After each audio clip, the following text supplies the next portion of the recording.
caring feels good. It feels warm inside. It feels like you are doing the right thing. You help. You listen. You try to be understanding.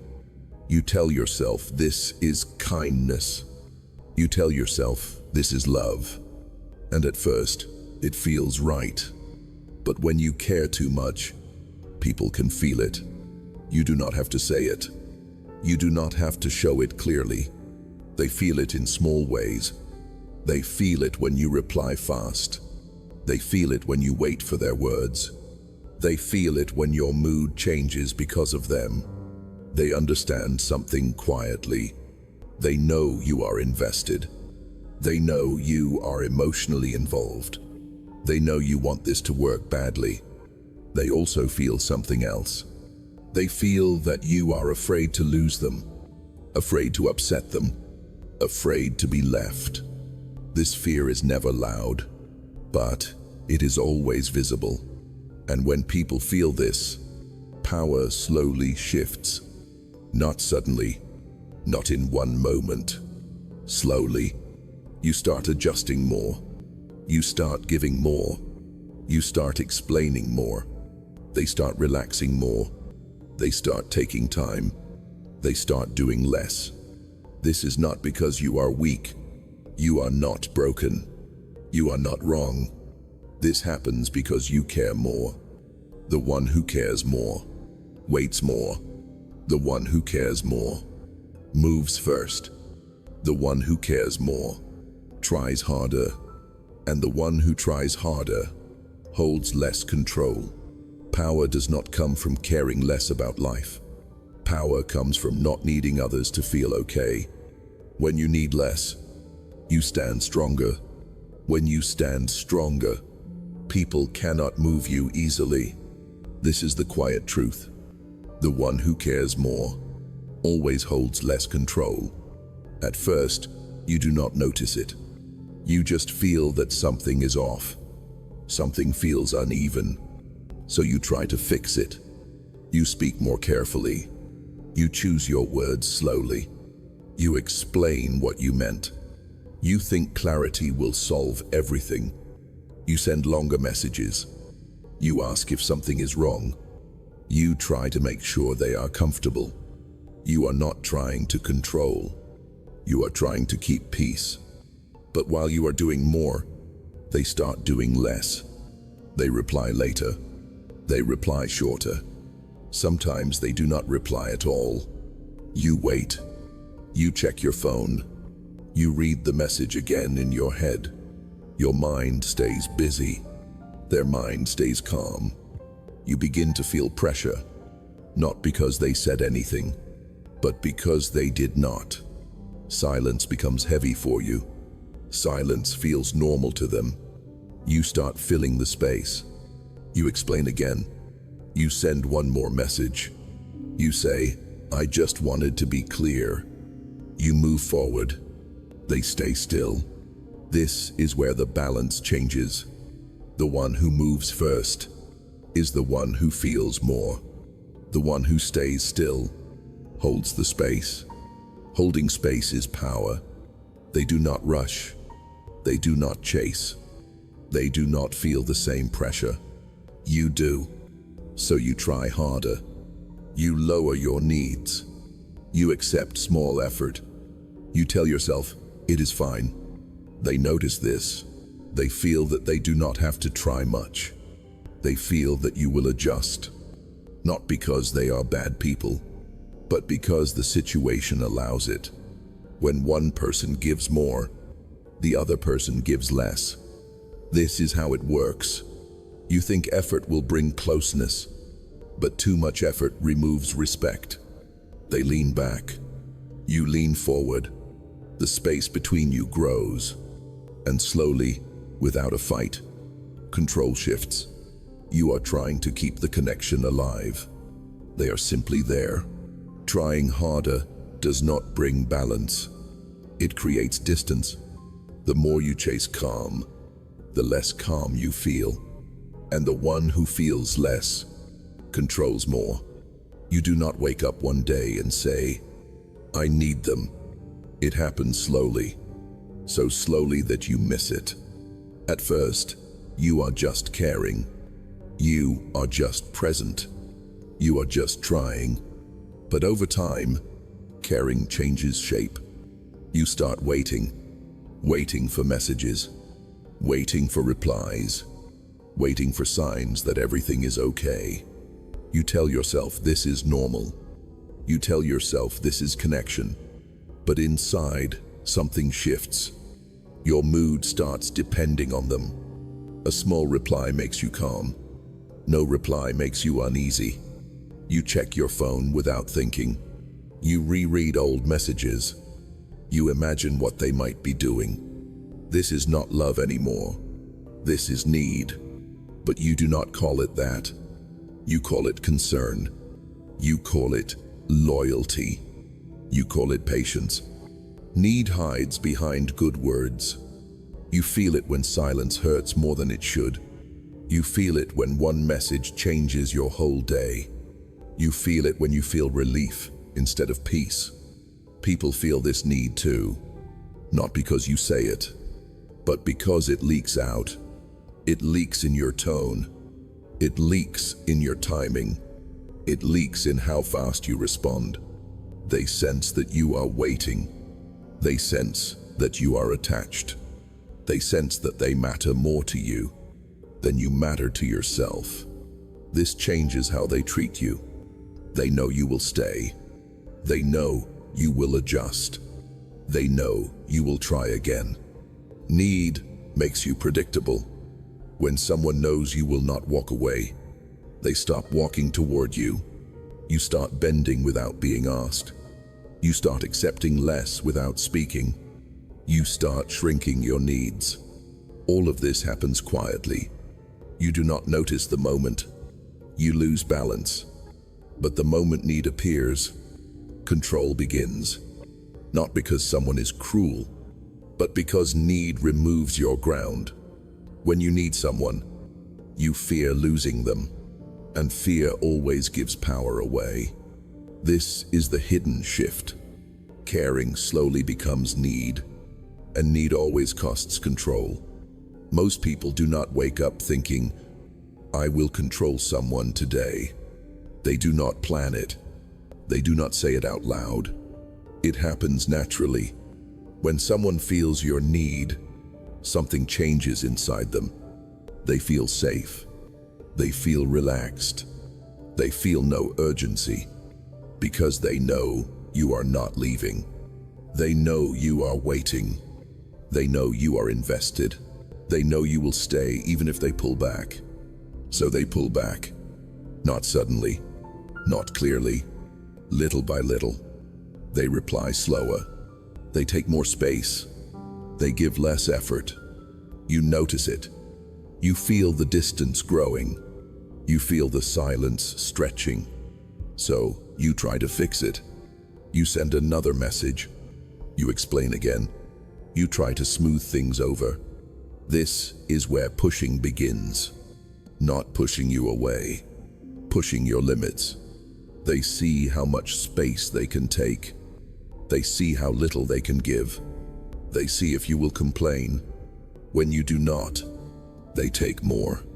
This is not always done with bad intent. It is human nature. Where there is no resistance, movement continues. Where there are no boundaries, people step forward. Your need removes resistance. Your fear of loss makes you silent. Silence teaches people how far they can go. They learn that they can delay. They learn that they can give less. They learn that you will stay. So they keep pushing, not to hurt you, but because nothing stops them. Need creates comfort for them and discomfort for you. You feel anxious. They feel calm. You feel unsure. They feel in control. This is how power quietly shifts. The moment someone feels that you need them more than they need you, they hold the advantage, not because they asked for it, but because you handed it over. People push when they feel no risk, and need removes all risk. This is the quiet truth most people never see. When you feel deeply, you do not sit still. Your mind keeps moving. Your heart keeps reacting. You notice changes quickly. A short reply, a different tone, a long silence. It affects you. You start thinking. You start wondering. You start filling the gaps in your head. So you move. You send a message. You explain what you meant. You ask if everything is okay. You do this to feel calm again. But every time you move first, you give something away. You give away position. The calm person does not rush. The calm person does not explain fast. The calm person can sit with silence. Silence makes emotional people uncomfortable. It makes them act. And action reveals who cares more. When you react first, you show urgency. Urgency shows fear. Fear shows need. The other person feels this. They feel that they can wait. They feel that time is on their side. So they wait. You adjust your words. You soften your tone. You lower your expectations. They stay the same. This creates imbalance. The one who reacts is chasing stability. The one who waits already feels stable. Stability is power. Emotional people are not wrong. They are human. But emotions make you visible. They make your position clear. And once your position is clear, control shifts. You start feeling smaller. You start feeling unsure. You start feeling exposed. All because you moved first.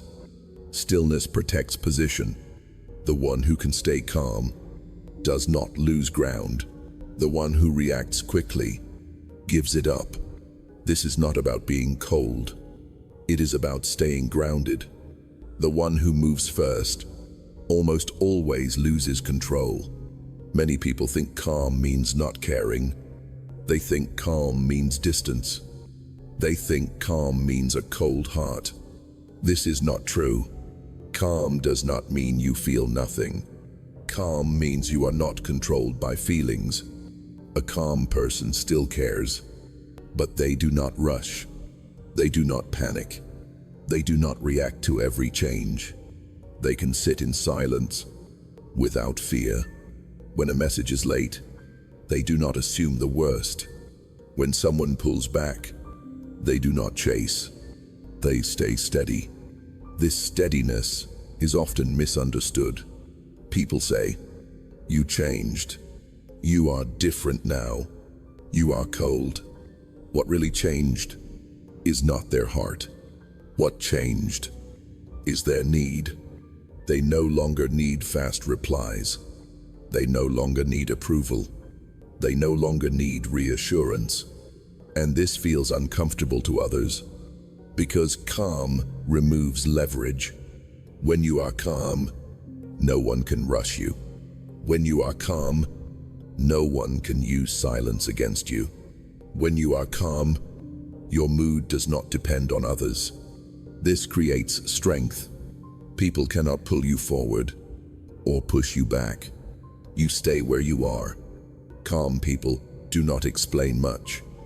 They do not defend themselves quickly. They do not chase understanding. They let time speak. Time always reveals truth. This is why calm feels powerful. Not loud, not aggressive, just firm. The world calls it cold because it cannot move it. Calm is not distance. Calm is control of self. And self-control cannot be controlled by others. You feel tired in a way that sleep does not fix. You feel empty after giving. You feel heavy after conversations. You wonder why. You did nothing wrong. You were kind. You were patient. You were available. Yet you feel drained. This happens because you give before anyone asks. You explain before anyone is confused. You apologize before anyone complains. You offer before anyone earns it. You think this will bring closeness, but it brings exhaustion. Every time you give without balance, you lose a little energy. You keep adjusting. You keep understanding. You keep forgiving. They keep receiving. You start feeling invisible, not because they cannot see you, but because you never stop showing up. When something is always there, it is no longer valued. You ignore your own limits. You silence your discomfort. You tell yourself it is fine. Your body keeps score. It holds the tension. It holds the pressure. It holds the tiredness. Being used does not always look like abuse. Sometimes it looks like being needed too much. You feel drained because you carry both sides of the connection. You feel drained because you protect peace while losing your own. This is what happens when care has no boundary. You are not tired of people. You are tired of overgiving. You are tired of shrinking yourself to keep things stable. And stability that costs your energy is not real stability. This is the quiet reason. You feel used. You gave too much for too long without being met halfway. At some point, you see it clearly, not in anger, not in pain, but in silence. You realize something simple. The more you needed people, the less free you felt. The more you tried to hold things together, the more control you lost. Nothing dramatic happened. No big moment. Just a quiet understanding. You do not need to stop caring completely. You just need to stop needing. Need is what weakens you. Need is what exposes you. Need is what gives others leverage. When need fades, something shifts. You stop waiting. You stop checking. You stop reacting. Not because you are cold, but because you are grounded. You become calm. And calm changes everything. People cannot rush you anymore. People cannot use silence against you. People cannot move your emotions easily. You stay steady. This steadiness creates respect. Not loud respect. Not spoken respect. Quiet respect. People feel that you are not desperate. They feel that you are not afraid to lose. They feel that you will be okay either way. This removes their control. Power does not come from force. It comes from inner balance. When you care less about outcomes, you gain control over yourself. And control over yourself is the only control that matters. You do not need to explain this.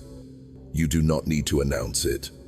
It shows on its own, in your pace, in your silence, in your calm.